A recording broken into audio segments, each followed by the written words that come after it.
Welcome, all you misfits and metalheads, to the cutting room floor. We are from the band Cut Like This. I am Thorn Black. I'm Rose Blood. And we have music right here on YouTube and Spotify. Please check us out and subscribe. Help us out.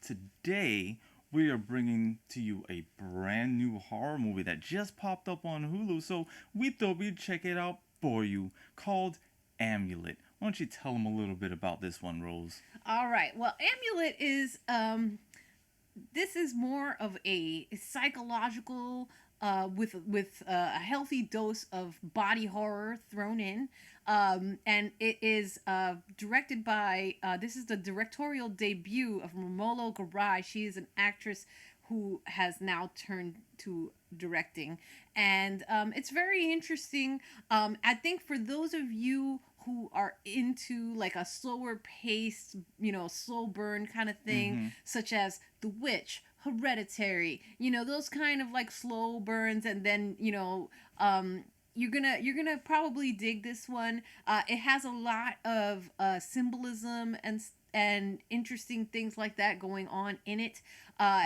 For me, I would have. The trailer was really good. The trailer was really good. Yeah, it caught my interest right away. The cover art is really cool looking. So why don't you hit him with the premise? What is this about? So the premise is about this soldier who has kind of been displaced, and then he ends up through meeting this this nun, kind of connects him to this young woman, who's about similar age to him, who's taking care of her very sick mother, and they're decrepit. Absolutely. Yeah, this house is like Silent Hill decrepit. Okay, this is a really beat house. This thing is just trashed. I was like, does right? anybody have a can of Ajax? Anybody? For real. Like, come on, dude, scrub someone. Yeah. What's happening? So visually looks really cool. It has it's that a good really setting dingy, for a lot of dingy stuff to start going down. That's for sure. You definitely feel like bad things are going to happen for sure, and they do deliver on those bad things. So that's a good part. The bad part, real slow pace, sometimes confusing flashbacks. Okay, because I was a little bit confused. Like, so towards the beginning of the basically movie, you don't really know what's happening until the very end. It kind of ties everything together, and I think as this director goes on to do more films, that she'll probably nail that a lot better in her subsequent films. Yeah, some of the stuff towards the beginning, it flashed a little bit to different scenes, and I wasn't quite sure where I was in the timeline. If I was like, what's going on? So I did get that section before the end of the movie, but it did take a second before I realized what was going on.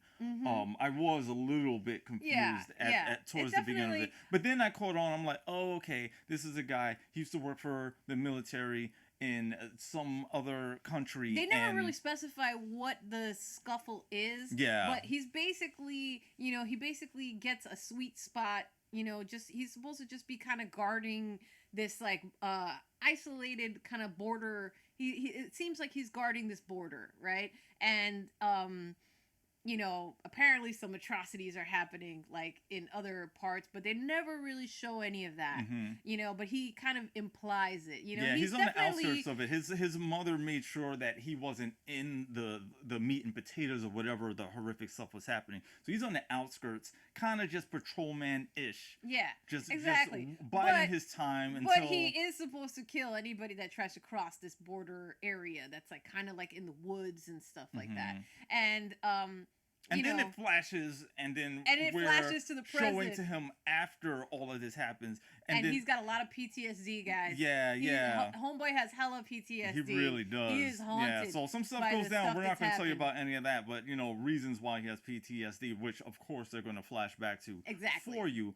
And now he's just kind of on hard times. He's kind of one of those guys that you would see out in front of like a Home Depot or something when, you know, people come up like, who's looking for work, and he jumps in the van. He's kind of like one of those guys, like a day laborer or something like that. Yeah, he's a day laborer. So, and, you know, and because of that capability he has, that's why this nun is like, hey, this might be a perfect connection for you guys. You help fix this house up. She needs some help around the place. And this house is falling apart. You know, maybe you have a free place to stay and you just kind of fix up the place. So, interesting setup. You know, a lot of cool haunted house type, you know, scenes in the house that, you know, build up this kind of dread, just general sense of dread. And you know, he's like kind of skittish and weird, and so is the girl that lives in the house. Too, so I'm like, well, that's a perfect match, she's kind of borderline being abused by her sick mother also, who seems to have some kind of dementia, but also seems to just be rotting away. Yeah. And she's like locked up in this attic, and she's just like, it's nasty. It's really, really gross. They do have some really good horrific moments in here that, like I said, if you're a fan of body really horror, make you just they got some, you don't want to look. They got some super creepy, really nasty, and weird then scenes. Later on, they definitely take it even further. They take it way further to really like weird. This other kind of. I'm like, whoa! I wasn't quite expecting some of the stuff that they did towards the end. It's a little surprising in a good way. I'm like, wow, you like really went there with it. But I feel like it took a little too long to get to some of that. And a few too many confusing flashbacks as well. Between those agree. Moments of amazing... Let me tell you, the practical effects in this are great. They did a really good job with these practical effects. They are convincing, and they are gory. Good team. And they are nasty. So, with that being said, let's not give too much away. What would you rate this, Thorn Black? So, for me personally, like we said, if you are a fan of things like The Witch, what was that? Hereditary. Yes, Hereditary. Those are two good examples. Midsummer is another good example. Where it has a bit of a slower burn, this is definitely something for you to watch. For me, however, I like something that is a little bit more fast-paced, and they did have some good payoffs in there. If they would have had a little bit more of that for me personally, then I would have loved it. But that being said, I think I'm just going to give this one a 3 out of 5. It is not bad, but it's not blowing my mind personally either. What are you going to give it, Rose? Let's see. Well, great effects, and you know me, I'm a hoe for really good practical effects. I just love it. I just love it. And I gotta say, I really enjoyed every single disgusting, nasty, goopy, horrible thing that happened. Similar to Thorn Black, I gotta say, unlike Hereditary and Midsummer, where, you know, I feel like those, even though they were slow, they were paced better than this was. I think that the flashbacks made it really, really confusing sometimes. And so, I'm gonna give it a 3 as well.